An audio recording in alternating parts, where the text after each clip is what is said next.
తెలంగాణ రాష్ట్ర ప్రభుత్వం గౌరవనీయులు ముఖ్యమంత్రి వర్యులు రేవంత్ అన్న గారు అట్లాగే డిప్యూటీ సీఎం గారు బట్టి విక్రమార్క గారు రవాణా శాఖ మంత్రి వర్యులు పొన్నం ప్రభాకర్ అన్న గారు శ్రీధర్ బాబు గారు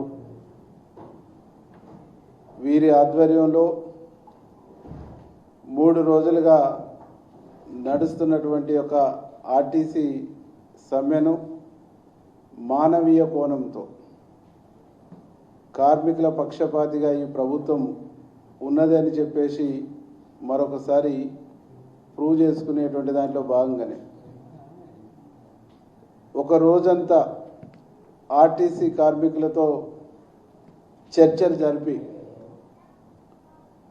వారి సమస్యల్ని సానుకూలంగా మా ప్రభుత్వం మా ముఖ్యమంత్రి గారు వారి ఆధ్వర్యంలో మంత్రుల బృందం డిప్యూటీ సీఎం గారి నాయకత్వంలో కార్మిక సంఘాలతో చర్చించి సమస్యను పరిష్కరించి అంటే ఈ 3 రోజుల సమ్మె కాలంలో ఆర్టీసీ డ్రైవర్ శంకర్ గౌడ్ ఎమోషన్గా ఆత్మహత్యకు పాల్పడటం వారి కుటుంబాన్ని కూడా శోకంలోకి నెట్టడం అనేటువంటిది బాధాకరమైనటువంటి విషయం. వారి కుటుంబానికి ఆ కార్మికుడిని శంకర్ గౌడ్ని తీసుకొచ్చి ఇవ్వలేకపోయినా ప్రభుత్వం వైపు నుంచి 10 లక్షల ఎక్స్గ్రేషియా వారి కుటుంబంలో ఒకరికి ఉద్యోగం స్థానిక మా ఎమ్మెల్యే గారు దొంతి మాధవరెడ్డి గారు కూడా ఒక 5 లక్షల కుటుంబానికి సాయం చేయడం అంటే మొత్తంగా కార్మికుల యొక్క సమస్యల్ని కార్మికులు లేవనెత్తినటువంటి అన్ని సమస్యలకు కారణం గడిచిన 10 సంవత్సరాల్లో బీఆర్ఎస్ ప్రభుత్వం బీఆర్ఎస్ పాలన అని చెప్పేసి ఈ సందర్భంగా తెలంగాణ సమాజానికి తెలియజేస్తాం. ఆర్టీసీలో యూనియన్ రద్దు చేసింది కూడా బీఆర్ఎస్ ప్రభుత్వం బీఆర్ఎస్ పాలకులే. ఆర్టీసీని అప్పుల ఊబిలోకి నెట్టింది కూడా బీఆర్ఎస్ ప్రభుత్వం గత ముఖ్యమంత్రి.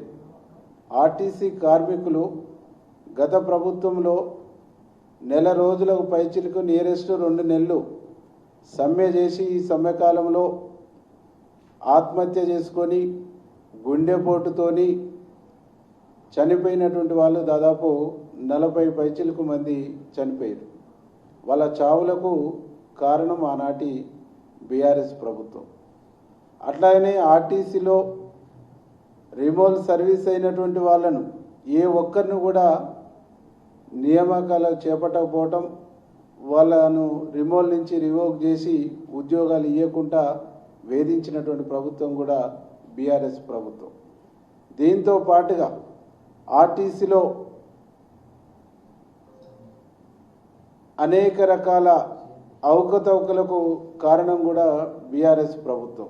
ఒకటి అవుట్సోర్సింగ్ విధానాన్ని తీసుకొచ్చి అట్లాగే దాంతో పాటుగా కాంట్రాక్ట్ విధానాన్ని తీసుకొచ్చి అనేక అంశాల్లో ఆర్టీసీని నిర్వీర్యం చేసి ఆర్టీసీ కార్మికులు సమ్మె చేస్తుంటే మీరు కూసున్న కొమ్మను మీరే నరుక్కుంటారా?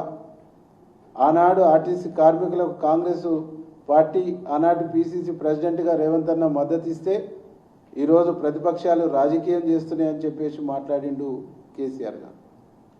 కానీ ఈనాడు మా ప్రభుత్వం మార్పు మార్పు మార్పు అని చెప్పేసి కేసీఆర్ గారు కామెంట్ చేసింది. మేము ఇలా కేసీఆర్కి సూచిగా చెప్తా ఉన్నాం. మార్పు అంటే 3 రోజుల్లోనే కార్మికుల్ని పిలిచి గంటల తరబడి చర్చలు చేసి మీరు చేసినటువంటి పాపాలు కార్మికుల పాలిట శాపాలుగా మారితే ఆ సమస్యను పరిష్కరించడం మార్పు కాదా? మీరు యూనియన్లు రద్దు చేస్తే ఇవాళ యూనియన్లు రెస్టోర్ చేసినటువంటి గొప్ప నిర్ణయం తీసుకోవడం మార్పు కదా? మీరు కార్మికుల చావులకు కారణమైతే ఆ కార్మికుల చనిపోయిన కార్మికుల కుటుంబాలకు ఉద్యోగ అవకాశాలు కూడా మీరు కల్పించకపోతే మా ప్రభుత్వం వచ్చిన తర్వాత సమ్మె కాలంలో చనిపోయిన కార్మికుల కుటుంబాలందరూ కూడా ఉద్యోగ నియామకాలు ఇచ్చినటువంటి ప్రభుత్వం మా ప్రభుత్వం. దాంతో పాటుగా రిమోట్ సర్వీసులో బాధపడుతున్న 300 మంది కార్మికుల్ని వివిధ డిపోలలో మా ప్రభుత్వం వచ్చిన తర్వాత తిరిగి ఉద్యోగాలకు తీసుకుంది మార్పులో భాగం కాదా? ఇవన్నీ కనిపిస్తలేవా మీకు? ఇలా ఆర్టీసీ నష్టాల ఊబిలో ఉంటే మహాలక్ష్మి స్కీమ్ ద్వారా మహిళలకు ఉచిత ప్రయాణాలు ఇచ్చి ఆర్టీసీకి వేల కోట్ల రూపాయలు ప్రభుత్వం వైపు నుంచి చెల్లిస్తూ ఇలా ఆర్టీసీని కాపాడుతుంది మార్పులో భాగం కాదా? Subscribe us and press the bell icon for more interesting updates.